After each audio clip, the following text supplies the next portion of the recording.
అనగనగా ఒక రాజుగారు తన రాజ్య పర్యటన చేస్తూ ఒక గుర్రాల బజారులోకి వెళ్ళారు. బజారులోని గుర్రాల వ్యాపారస్తులందరూ రాజుగారికి గుర్రాలను అమ్మాలని ప్రయత్నాలు మొదలుపెట్టారు. ఒకరిని మించిన ఒకరు వారి వారి గుర్రాలను పొగడడం మొదలుపెట్టారు. నా గుర్రం మీరు చెప్పినట్లు చేస్తుంది అని ఒకరంటే, నా గుర్రం చాలా వేగంగా పరిగెడుతుంది అని మరొకరు, అసలు నా గుర్రం భయమే తెలీదు అని మరింకొకరు గొప్పలు చెప్పడం మొదలుపెట్టారు.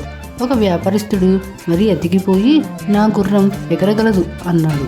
వెంటనే రాజుగారు ఆ గుర్రాన్ని కొని తనతో రాజమహల్కి తీసుకుని వెళ్ళారు. నాడు సేనాపతిని పిలిచి ఈ గుర్రం ఎగురుతుంది అని చెప్పారు.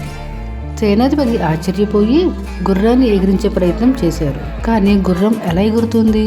ఎగరలేదు. రాజుగారు అదేంటి, నిన్న మరి నాతో వ్యాపారస్తుడు అలా చెప్పాడు, అతన్ని పిలవండి అని ఆదేశించారు. వ్యాపారస్తుడిని రాజుగారి ముందర నిలబెట్టారు. రాజుగారు, నిన్న మీ గుర్రం ఎగురుతుంది అన్నావు కదా, ఏది ఒకసారి ఎగిరించి చూపించు అన్నారు.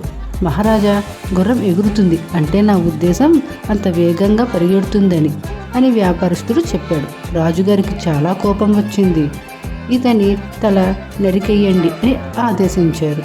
ఆ తరువాత మంత్రిని పిలిచి, మంత్రి, నాకు ఈ గుర్రం ఎగిరితే చూడాలని ఉంది, ఈ పని మీరే చెయ్యాలి అన్నారు. మంత్రి ఆశ్చర్యపోయి, మహారాజా, గుర్రం ఎలా ఎగురుతుంది? ఆ వ్యాపారస్తుడు అబద్ధం చెప్పానని ఒప్పుకున్నాడు కదా అన్నారు. మహారాజు వెంటనే ఇతని తల నరికెయ్యండి అని ఆదేశించారు. ఇలా ఒక్కొక్కరిని పిలవడం, వాళ్ళను గుర్రం ఎగిరించమని అడగడం, వారు అదేలా సాధ్యమని అడిగితే వారి తల తీసేయడం కొన్ని రోజులు గడిచిపోయాయి. మొత్తానికి ఒక రోజు ఒక సభికుడిని పిలిచి రాజుగారు గుర్రాన్ని ఎగిరించమని ఆజ్ఞాపించారు. సభికుడు తల వంచి, అలాగే మహారాజా, నాకు 1 సంవత్సరం గడువు ఇవ్వండి, నేను ప్రయత్నం చేస్తాను అని ఒప్పుకున్నాడు. రాజుగారు సంతోషించి 1 సంవత్సరం గడువు ఇవ్వడానికి ఒప్పుకున్నారు. సభికుడు రాజ్యంలో ఉన్న వారందరూ ఆశ్చర్యపోయారు. అలా ఎలా ఒప్పుకున్నావు? అసలు గుర్రం ఎలా ఎగురుతుంది? నీ దగ్గర ఏమైనా ఉపాయం ఉందా అని రకరకాల ప్రశ్నలు అడిగారు. సభికుడు చిరునవ్వుతో తప్పించుకుని ఇంటికి చేరుకున్నారు. ఊరంతా నిప్పులా పాకిపోయింది.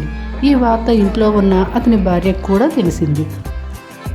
ఆందోళనగా అతను ఇంటికి వచ్చేదాకా గుమ్మం దగ్గర కాపు కాసింది. ఇంటికి భర్త రాగానే విన్నది నిజమేనా అని అడిగింది.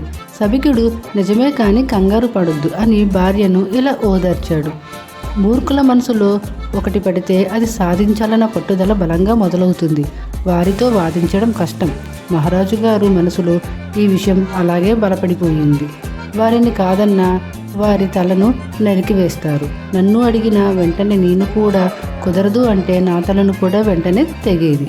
1 సంవత్సరం గడువు అడిగితే వెంటనే ముందురున్న ప్రమాదం తొలగింది కదా, ఆ పైన చూద్దాం, ఏడాదిలో ఏమైనా కావచ్చు. రాజుగారు ఈ విషయం మర్చిపోవచ్చు లేదా పట్టు తగ్గించుకోవచ్చు.